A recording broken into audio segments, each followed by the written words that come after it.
ఈరోజు మన కిచెన్లో టమాటా నిల్వ పచ్చడి ఎలా చేయాలో చూద్దాము.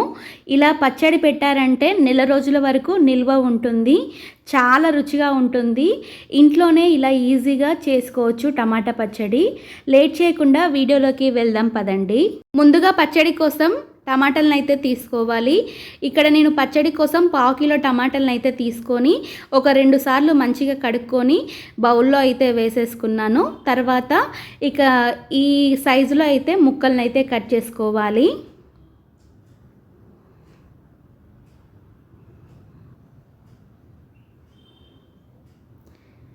ఇలా మంచిగా తొక్క తీసుకొని టమాటాలను అయితే కట్ చేసుకోవాలి.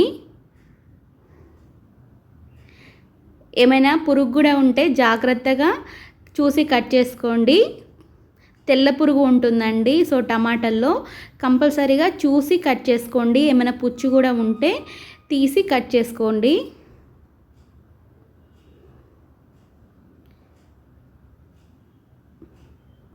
ఇలా అన్ని టమాటాలని కట్ చేసుకున్న తర్వాత ఇప్పుడు మనము బౌల్లో అయితే వేసేసుకుందాము.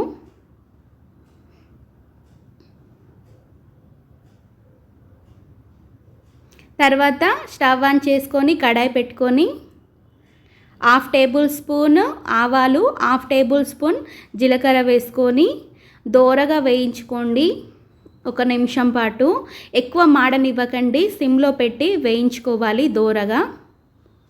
తర్వాత ఇక మన ప్లేట్లో అయితే తీసేసుకోవాలి.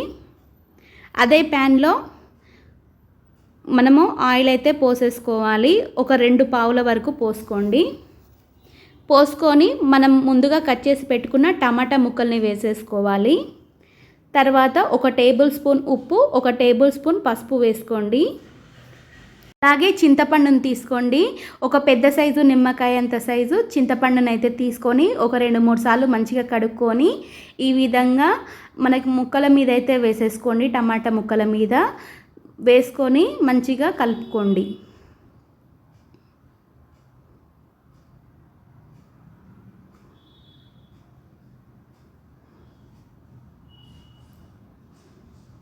ఇలా కలుపుకున్న తర్వాత మూత పెట్టి ఒక 5 నిమిషాల పాటు లో ఫ్లేమ్లో పెట్టి ఉడికించుకుంటే ఈ విధంగా ముక్కలు అనేది మంచిగా మగ్గిపోతాయి.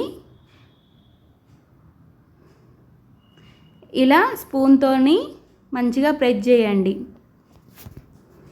అప్పుడే టమాటాలో నీరు ఉంటుంది కదండి, సో మంచిగా నూనెలో ఉడికిపోతాయండి. సో ఇలా ప్రెస్ చేయండి ఒకసారి అయితే.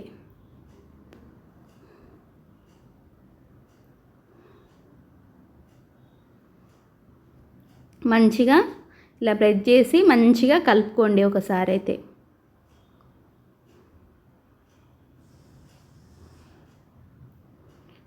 చూడండి, టమాటా ముక్కలు ఆల్మోస్ట్ ఉడికిపోయాయి.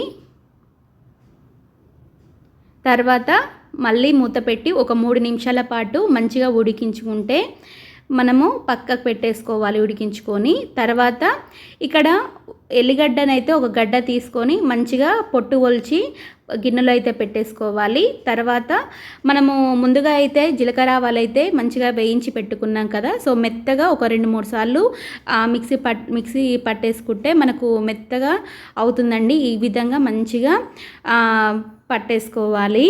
తర్వాత మనము ఎల్లిగడ్డ అయితే ఒలిచి పెట్టుకున్నాం కదా, సో ఇప్పుడైతే కచ్చాపచ్చా దంచేసుకోండి. ఈ విధంగా మంచిగా కచ్చాపచ్చా దంచేసుకోవాలి, మెత్తగా కాకుండా. ఇలా మంచిగా తినేటప్పుడు మనము పంటికి తగిలి చాలా రుచిగా ఉంటుంది పచ్చడి. సో మనం 3 నిమిషాల పాటు మంచిగా ఉడికించుకొని స్టవ్ ఆఫ్ చేసుకుంటే చల్లారిపోవాలండి. ఒక అర్ధగంట సేపు అయితే కంపల్సరీగా చల్లారబెట్టండి పచ్చడిని అయితే.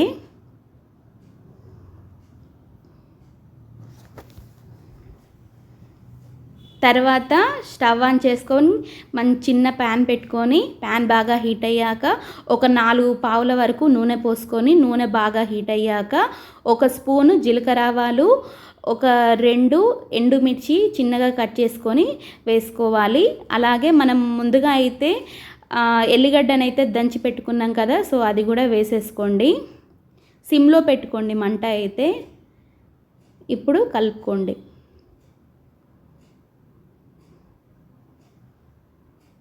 గోల్డెన్ ఫ్లేవర్ వచ్చేంత వరకు కలుపుకోండి.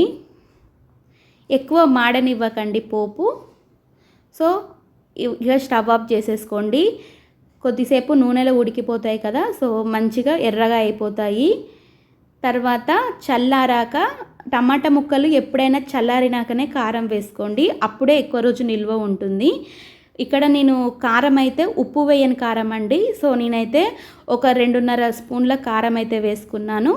అలాగే జీలకర్ర ఆవాల పొడి వేసుకున్నాను. 1 స్పూన్ మెంతుల పొడి వేసుకున్నాను. తర్వాత మనం పోపు చేసుకున్న పోపు అయితే వేసేసుకోవాలి.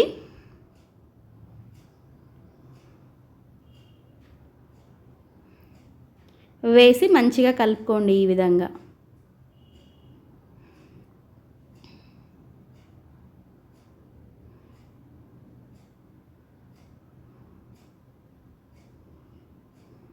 సాల్ట్ సరిపోదండి, సో రుచి చూసి వేసుకోండి. కొద్దిగా ఎక్కువనే ఉండనివ్వండి, ఎందుకంటే సాల్ట్ కొద్దిగా ఎక్కువ వేయడం వల్లనే అంటే మగ్గుతుంది కదండి, పచ్చడి అయితే మంచిగా మాగుతుంది కదా. సో కొద్దిగా తక్కువ వేసుకుంటే బూజు వస్తుంది అనమాట. కొద్దిగా ఎక్కువనే వేసుకోండి సాల్ట్ అయితే. రుచి చూసుకోండి.